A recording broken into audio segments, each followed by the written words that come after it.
재정학하고 법과목에서 이 정도 점수를 얻겠다 이렇게 그 계획을 잡고 공부를 하시는 것이 훨씬 더 낫습니다. 왜냐하면 얘는 회독수가 늘어나잖아요. 그럼 이제 점수가 비례적으로 증가를 해요. 근데 이 과목은요, 회독수가 늘어나면 점수가 이제 감소를 하는 거야. 이해가 안 됩니다, 선생님. 어떻게 계속 공부를 많이 하고 회독수를 늘리는데 점수가 어떻게 떨어지죠? 예, 그 기적 같은 일을 제가 설명을 좀 이따가 좀 드릴 거예요. 예. 그러니까 얘는 회독수를 늘려가지고 점수를 크게 만든다. 저 같은 경우에는 법과목 상법을 선택을 했는데 상법 같은 경우에 제가 생각할 때 한 20회독 한 것 같아. 20회독. 예. 근데 20회독 한다고 했을 때 마지막 20회차의 회독은 시간이 얼마나 걸렸을까? 반나절도 안 걸렸어요. 계속 보다 보면 중요한 부분들만 보는 거기 때문에 그렇게 시간이 많이 걸리진 않아요. 그래서 20회독 했고 재정학도 한 10회독 넘게 한 12 이상 회독 한 것 같네요. 그렇게 하니까 재정학이 75점, 상법이 95점 이 정도 나오더라고요. 회계학세법은 회계학세법도 회독수를 좀 늘리긴 했는데 얘는 이제 회독수를 늘리기보다는 시험에 나올 만한 것 위주로 해서 집중적으로 공부를 좀 했습니다. 근데 왜 회독수가 늘어나면 점수가 떨어지느냐? 그걸 이제 한번 말씀을 좀 드리면 재정학하고 법과목의 특징이 뭘까? 이거는 위에 있는 거랑 다르게 여기 밑에 거는 계산 문제가 없거나 계산 문제의 숫자가 엄청나게 작다. 특히 이거는 계산 문제 있겠어요? 없죠? 재정학은 계산 문제가 있다고 하더라도 엄청 간단해. 계산기를 두들 필요가 없는 계산 문제란 말이죠. 우리가 이제 계산 문제라고 하는 것 때문에 우리 문제를 푸는데 시간이 많이 걸리는 거거든요. 말 문제만 푼다고 한다면 시간이 걸릴 게 없어요. 근데 이제 문제는 얘들은 이제 계산 문제가 많잖아요. 그리고 이제 우리가 보통 출제를 할 때 난이도를 상중하로 해서 이렇게 출제를 합니다. 비중이 상이 예를 들면 30%다. 40%, 여기 30%. 문제로 따지면 여기 12문제, 16문제, 그 다음에 12문제. 이렇게 이제 출제가 됩니다. 그럼 출제가 이렇게 되면 내가 이제 문제를 푼다고 했을 때 난이도 상 같은 경우에는 한 문제를 푸는데 이게 3분 넘게 걸리는 문제들이 많이 있다는 거지.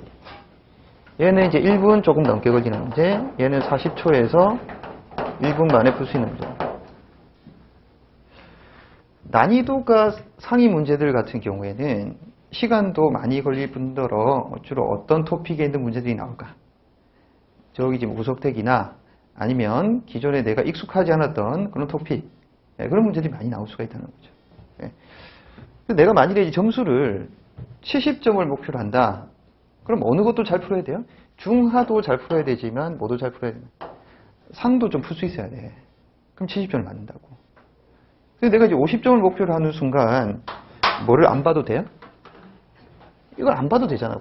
왜? 내가 50점을 목표로 하면. 여기서만 우리가 이제 점수를 확보를 해도 50점은 충분히 가능하죠. 왜냐하면 여기서는 12문제다. 한 8문제 정도, 8문제에서 9문제 맞췄다. 그럼 여기서는 16문제 중에서 여기서도 한 7문제 중에서 8문제 이렇게 맞췄다. 이러면 되잖아. 8문제, 1문제, 12문제, 8문제, 9문제 맞추는 거 그렇게 어렵지 않다고요. 왜? 문제가 쉬우니까. 그 위에는 16문제 중에 한 반 타작하면 되는 거지. 선생님 이렇게 해도 지금 문제가 15문제에서 17문제밖에 안 되는데요. 그럼 50점 나와야 안 나와요? 50점 안 나올 것 같은데요? 50점 몇 문제를 맞춰야 되는 거예요? 전체 40문제 중에 20문제를 맞춰야 되잖아. 선생님 이렇게 하면 50점 안 나오는데 왜 안 나와? 나오지. 나머지를 다 어떻게 하면 돼? 잘 찍으면 되잖아. 나머지 잘 찍으면. 객관식이라고 하는 거를 꼭 풀어서 맞추겠다 이런 생각을 가질 필요가 없는 거야. 아시겠어요? 잘 찍어서 풀겠다. 근데 이제 찍는 방법이라고 하는 게 그냥 어때요? 연필 굴려가지고 찍는 게 아니라 요령껏 찍는 방법이 있습니다. 그거 이제 제가 수업 시간 하면서 자, 이런 경우에는 이런 문제들, 이런 이제 보기가 있으면 무조건 소거를 해야 된다 이런 말씀을 좀 드릴 거예요. 그러니까 제가 말씀드리고 싶은 거는 요 정도만 맞춰도 50점 맞는 게 충분하다는 이야기지. 그러면 얘를 공부를 안 해도 되잖아. 그치, 얘를. 근데 얘를 공부를 안 해도 되는데, 얘를 제가 이제 풀지 말아야 된다고 말씀을 좀 드렸는데, 그렇다고 해서 이제 아예 처음부터 공부를 아예 배제를 한다. 그건 적절치 않아요. 그래도 공부를 좀 하긴 해야 돼요. 왜 해야 되느냐? 알아야지 이걸 풀지 말지 결정을 하기 때문에. 저랑 같이 공부하는 거는 얘를 풀어야 되는 문제인지 안 풀어야 되는 문제인지를 이제 파악하기 위한 공부다. 이렇게 생각을 하시면 되는 거예요. 회계학이 여러분 심오한 뭐 지식 이런 것들을 얻기 위해서 여기 모인 게 아니야. 우리는 대학원 과정이 아니란 말이에요. 어떻게 하면 전략적으로 40문제 중에 내가 20문제를 빨리 효과적으로 풀 거냐 이런 것들을 공부하기 위해 모인 자리란 말이야. 그걸 항상 유념해 두시면 좋겠습니다.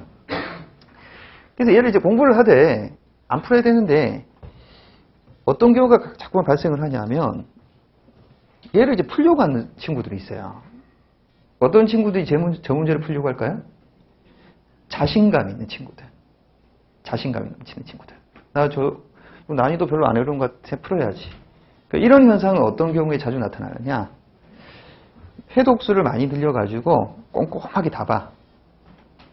이거 회독수 늘릴 바에 이거 회독수 늘려가지고 선생님 저 2차 동차하고 싶습니다. 회독수 늘려가지고 다 봐. 그러면 자기는 이제 어떤 근자감, 근거 없는 자신감 있잖아요. 네. 그 자신감 지금 넘치는 분들 많잖아요, 지금. 네. 자신감이 넘쳐가지고 이걸 풀려고 한단 말이지. 그럼 풀려고 덤비는 순간 어떻게 되는 거야? 시간이 걸리고 3분 걸려가지고 답을 찾는데 보기에 답이 없고 막 이러잖아. 그럼 결국 어떻게 되는 거야? 그냥 헛 힘쓴 거잖아. 그럼 이제 망하기 시작한다고.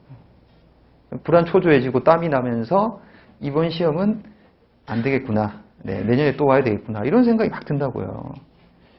그 40분 동안 온갖 생각이 막 다 1년 동안 내가 뭐 했지? 그러니까 제가 회독수를 늘어날수록 점수가 는다는 거는 여기서 이제 공부를 적게 하라는 뜻이 아니라 공부를 많이 하면 많이 할수록 쓸데없이 이런 문제에 대해서 내가 풀어야 되겠다 이런 생각을 가진단 말이에요. 네. 그러니까 중요한 거는 회독수를 늘리기보다는 회독수를 늘릴 때 상중하를 구분해서 어려운 문제는 스킵할 수 있는 능력 이런 것들을 갖추는데